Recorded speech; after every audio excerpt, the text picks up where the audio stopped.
Hi, this is Glenda. First of all, I wanted to say something more about all these wonderful subscribers. I have just been overwhelmed by the comments, and I've been doing my best to answer as many as I can and to acknowledge everybody who's subscribed. In 24 hours it went from 21 subscribers to 99, so I've had my hands full. And it's very exciting, and yes, so I am doing my best to respond, but as I say, it's been very overwhelming. I was asked where I got my bird for the bird in a ring. I picked that one and these couple up at Spotlight, but they're about $5 each. It makes for a pricey project, so that got me to thinking, is it possible to make them myself? So I just got some clay that you bake and made some little bird shapes. They're pretty awful because I'm not very good at that sort of thing. But what was really fun, my husband bought me this stuff at the electronics shop. It's called Polymorph, and that I am going to have another play with. I did these ones with a Polymorph, and you just dip these pellets, you put them in hot water, and then you can mould it, flatten it, do what you like. It turns into this really hard plastic. So definitely that's one of the next things I'll do. So having made my birds, I tried all different things to coat them. This one was Flower Soft, and that one was Clear Glitter. This one was the Distress Stickles, and I didn't like the way it turned out, so I airbrushed it afterwards, and now I do like that surface. So all experimenting. This I used the pearl pen. Before I baked it, I stamped it to give it some texture, and I coloured it with a pearl pen, and I thought that was fairly successful. These are the Polymorph ones, which I glittered. The dark glitter, if I was doing it again, I think I'd colour it dark at least around the edges first before putting the glitter on. This poor fellow was Rub and Buff, and if it had been a better surface to start with, I think that's quite a good result.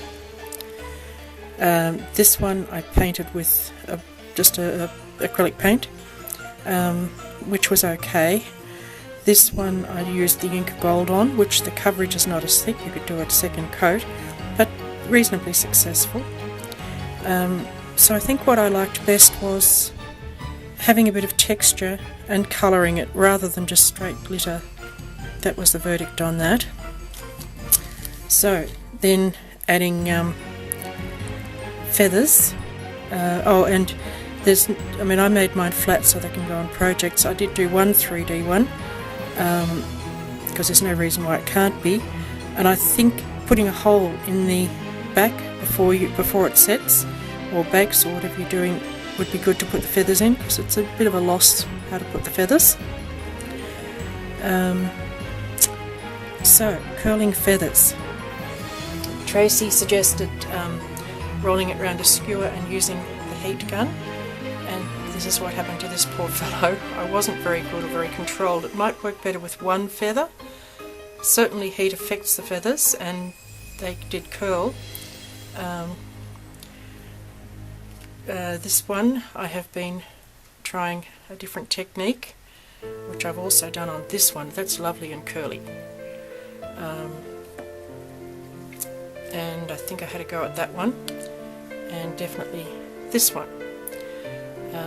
So I thought we'd do that and hope it works. What I've got is this little iron. It came with different heads on it for doing the beads that you heat and stick on, and that head was absolutely hopeless, but this is what I use on those beads.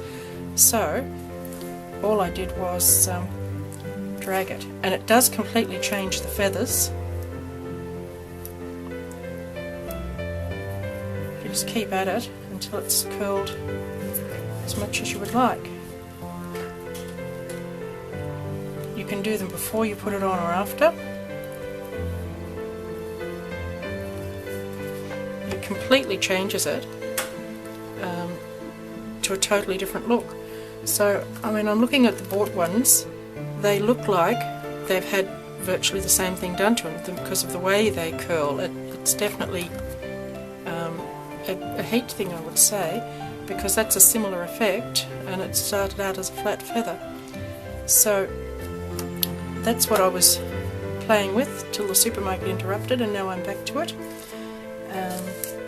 The other thing I have done recently, I tried Michelle, standing up to make sure it's in, Michelle Zindorff, her tutorial number 498, and so I've had a go at doing her card, but she brayers things, and I don't think I have the right ink pads for that. So what I do is sponge it, so I just used Distress ink and sponged it on to get a similar effect. I think for the browering you really need the big Stampin' Up style ink pads, and don't have them. So, you know, if you see something you like, just give it a go with what you've got. So, sorry, this is a little addendum to my video. Even with writing myself some notes, I always forget what I'm going to say. The other thing that I found about all the lovely people who've subscribed is I've found so many wonderful new channels myself to watch that I didn't know about. So I wanted to say, you know, thank you for the opportunity to watch all the new channels. Well, they're not new, I just didn't know about them. I think that was it. Somehow I'll get this dialogue thing down. Thanks again.